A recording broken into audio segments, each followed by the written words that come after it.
करना कुछ और चाह रहे हैं और कर कुछ और रहे हैं, और ख्वाहिश उनकी कुछ और है, लेकिन किसी ना किसी रीज़न की वजह से, चाहे वो इंटरनल फ़ियर हैं, चाहे वो सोशल प्रेशर्स हैं, ठीक है, आप जो है ना वो रुके हुए हैं वो करने से जो कि आपकी अपनी दिल की डिज़ायर है, या जिस तरह से आप अपने आप को देखना चाहते हैं आने वाले दिनों में, आने वाले हफ्तों में, सालों में, महीनों में, वो करने की बजाय आप कुछ और ही कर रहे हैं। और ये इस एक कन्फ्यूजन होने की एक रीज़न जो है वो ये भी हो सकती है कि आपको रिजेक्शन का भी डर हो।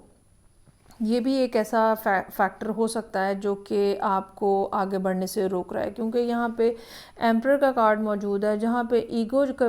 मसले जो है ना वो बहुत ज़्यादा बड़े हो जाते हैं, और लोग जो है वो अपनी ईगो की वजह से बाज़ दफ़ा रिलेशनशिप तो क्या, पर्सन को ही कम्प्लीटली लूज़ कर जाते हैं।